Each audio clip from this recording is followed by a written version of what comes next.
the parable, I think is it 40 through 43? Yeah, Luke 8, the 40 debtor, through 43. Yeah. One was forgiven 50, the other one was forgiven 500. Which one was? And then you said that the thing that people forget there is that neither one of them could repay. Yeah. One was drowning in 50 feet of water, the other was drowning in 500 feet of water. They're both drowning. Who cares? Yeah. What's the difference? Yeah, and to look over there and it's like, but we in society, a lot of times, we say, well, we're only drowning in 15 feet of water, so we're fine. It's like, who cares? Dead's dead. Yeah.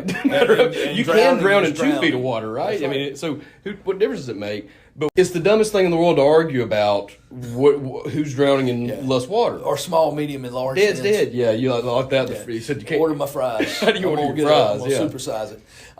And you know, we do. We rate them. But God sees sin. But God also sees, hey, and like I said, there's never been a sinner. Never been a sinner who comes to Jesus with a genuine, repentant heart that he has ever turned away. And that to me is, man, that's the good news. Is that, man, he is not looking to condemn you; he's looking to forgive you. Yeah, I don't think I have this written down, but I think you said something to the tune of like it's easier for the person who's saved from the 500 feet of water to maybe be appreciative than the person who was saved from the five. You shouldn't be, probably. Right. It's the same outcome. No, and I think that's where, you know, the whole gist of the parable is it's not the amount, it's the awareness. Right. And for Jesus to ask, okay, who's going to love more?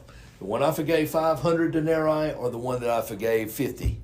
And Simon, even though he hated to say it, well, I suppose it is the one who was forgiven more. And that's where he says, yeah, he who is forgiven more loves more. But that's maybe where that's where I was going with it. He who's forgiven more loves more. Right. Okay, well. And again, not the amount, the awareness.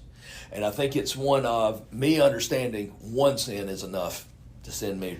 So my challenge there is that, okay, sorry to use you, but you're the only other one in the room. If we compare me and you, I'd say I've probably been forgiven more than you have, just by giving myself more opportunities. Okay.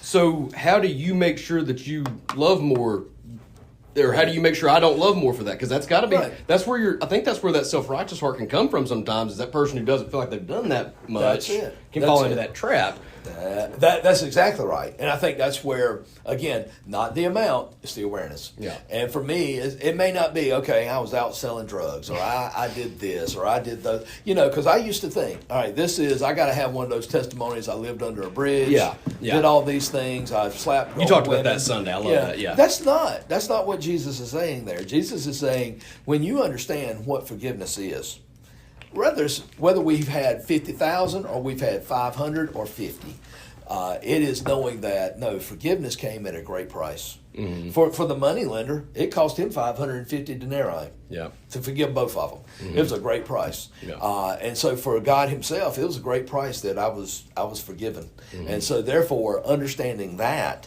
makes me to say, okay, now I understand and I love much. Yeah. And then, going to John, think about it, I don't know that I hit on it that much Sunday like I wanted to. John basically equates love to obedience. Mm-hmm. If you love me, you're going to obey me.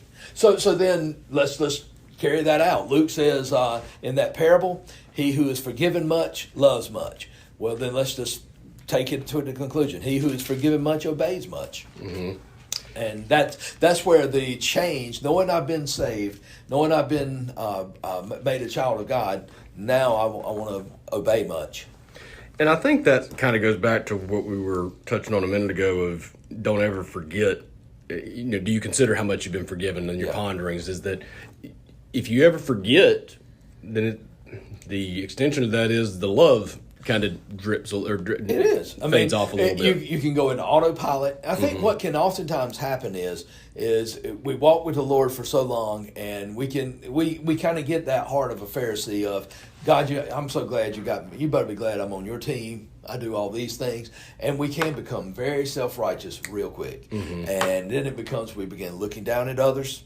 We begin criticizing others and realizing that, no, we're all in this boat together, and we've all fallen from grace, and it's only by the grace of God that I'm who I am or saved.